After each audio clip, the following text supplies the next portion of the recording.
If you've maybe had different friends, I think that's a sign that you've changed your opinions and you've been open to learning new perspectives and shifting. Humans should be ever evolving because that is a sign that we are learning and we're not staying stuck in one little group, listening to like the same thoughts go round and round. If you're happy to change, I think this is a sign that you're a very wise person. Hello, I'm Alessia. Welcome to today's video. We're going to be talking about not feeling smart enough, and I'm going to make you feel smart, I hope. I'm only human. I'm not capable of making miracles. If you're really in that hole of feeling unintelligent, maybe this is going to be putting you on your journey to feeling intelligent. Either way, I'm really hoping this is going to help you in some way. That is what this channel is all about, helping my wonderful subscribers. So please subscribe if you're not already.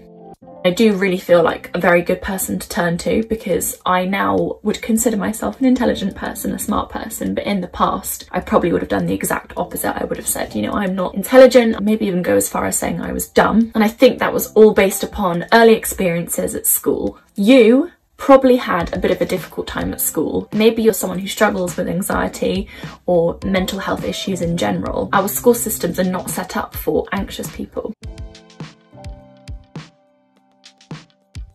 The reason why I'm going into this is because I think there is a link between anxiety and not feeling smart enough, and our experiences at school, and then as an adult not feeling smart enough, not feeling like you can articulate your point or talk to people about more serious matters. Or maybe your friendships do involve you having these incredible conversations, but you constantly just doubt yourself and your intelligence and feel the need to kind of belittle yourself and not just confidently say, I know this, here you go.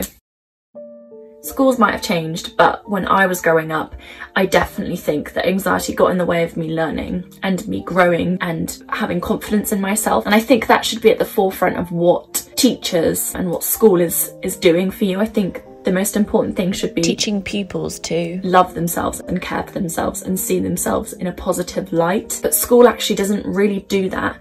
I think because our schools exist in a capitalist society, we're not trained or taught to be these kind of empathetic, caring, loving, self-loving individuals. We're brought up to be good, compliant workers. I definitely struggled in class. I was always worried that the teacher was going to pick on me, so I would never have my hand up. I wasn't one of those kids that wanted to say the answer, and I'd have that kick me moment where I would know something but I wouldn't put my hand up because I wouldn't have confidence in myself, and someone else would say what I was thinking and it was right, and the teacher would be really happy with them. I definitely didn't learn as much as I could have because I was worried about the teacher picking on me and looking silly in front of my classmates, particularly the boys. I also remember a lot of the teachers at school really praising the boys. For example, in my geography class, I worked so hard. I went to all the extra lessons after school, I think on a Thursday. I would constantly be reading and revising and giving in the work on time, but I heard nothing from my teacher. They decided to compliment these two boys who would actually talk over her a lot and be kind of cheeky, but I think they were quite relaxed in each class, so they were really able to absorb all the information and they did quite well in exams. The teacher just really reaffirmed them and made them, I'm sure, feel very intelligent. Me, on the other hand, I just ended up feeling like an anxious mess. I keep doing this with my hair because I think it's starting to get a bit greasy. I really hope you're enjoying this video. I just interrupted it to ask if you're enjoying my channel, that you subscribe. Praise kids for exercising independence and being kind to their fellow classmates and doing extra readings and understanding topics in their own individual way. But I think there was just so much praise on getting the best score in exams and being confident in class and putting your hand up. Of course, we're going to praise the outspoken, confident people because we do live in a very extroverted world. The introvert is very much cast aside in this world. Your anxiety could be related to why you don't feel intelligent enough. Accessing our best ideas and thoughts is really hard when we're in an anxious frame of mind. We're in fight or flight mode. Our body is basically getting ready to run away. Our body is very tense and it's thinking more about what physically we can do to protect ourselves, not what we can do internally to articulate a thought or an idea.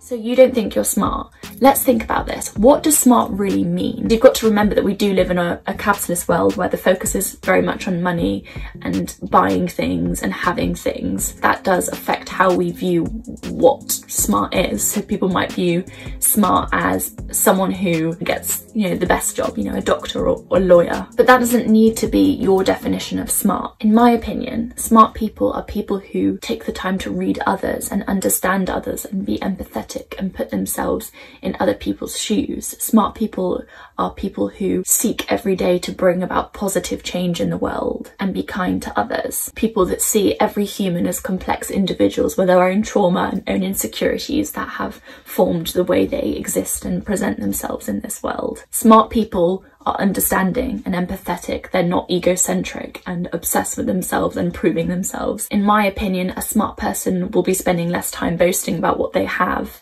and showing off material things and more time listening to their friends and self-reflecting and journaling. If you're watching this video, you're obviously someone who wants to self-reflect and improve and learn about themselves, and I think that's smart. I think you're smart if you're watching this video. I've got some quick affirmations for you that I'm going to quickly say, and I want you to repeat or maybe write down or say every day or just take it now.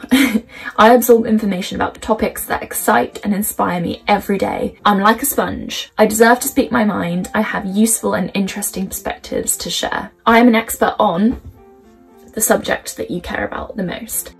We can't all be experts on everything. I don't think general knowledge is something that I really want. I mean, I don't wish that away. If I could have general knowledge as well as in-depth knowledge on a certain topic, that'd be great. But I've never been someone who's good at just knowing things and random statistics and names. I'm very kind of deep dive into one subject.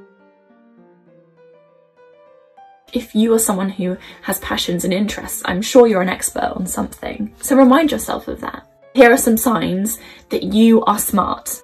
You're curious. Intelligent people have questions and they don't just blindly accept stuff that's fed to them by parents or public figures. They think, well, what about this perspective that's slightly different? Another sign that you're smart, you like to spend time alone, or you spend a lot of time alone. This enables you to be self-reflective, to do research into topics that you're really passionate and interested in, listen to podcasts, read books. Okay, there's this really amazing theory that suggests that smart people don't think they're smart. If you're smart, you know that there's so much more to learn, and you're constantly surrounding yourself with people and put yourself in situations, so you do keep on broadening your horizons and learning things.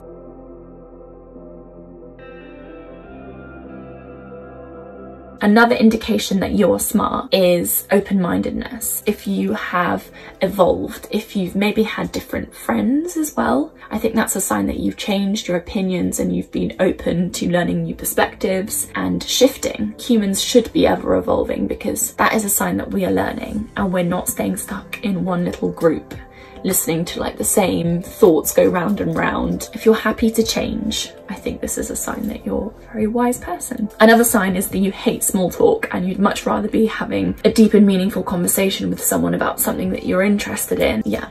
My last quick sign that you're a smart person is you know your faults, the things you struggle with. You're not kind of egocentric. You're always learning about yourself and learning how to improve and learning where you're in the wrong.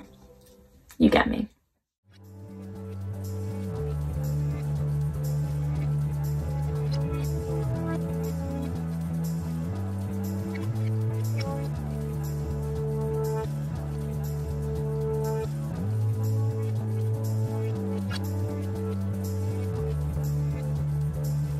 The last bit of the video, I'm going to really quickly go through this.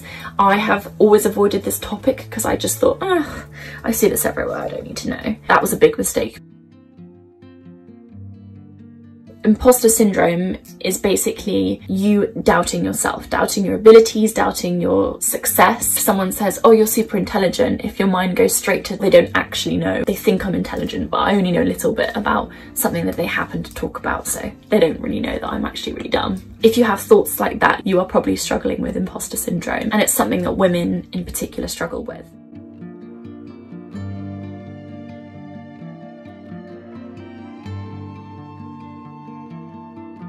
I went to uni and I got a degree, and I've literally got it stuck in my head that I managed to get my degree because I did everything, not everything actually, the last year though, in COVID times, so they were more lenient and kind with the marking, and that's how I got my degree. Whereas actually I just worked really hard and I learned a lot, and that's how I got my degree, but I still managed to convince myself that I didn't really get it off my own accord.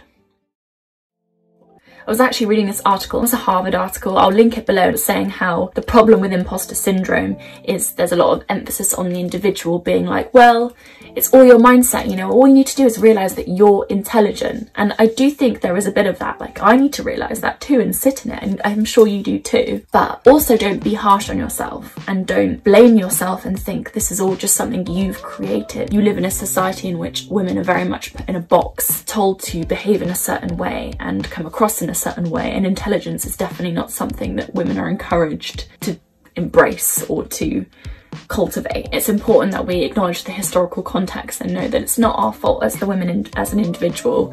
We just live in a world that's so rubbish to us.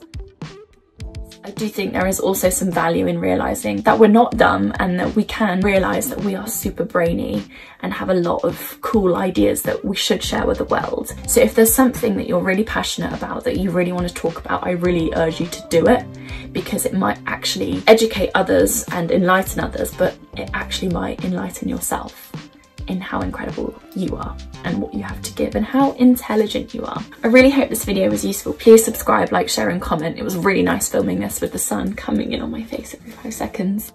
Okay. By the way, I've left some really useful articles in the description box that you should definitely read if you're really interested in all this.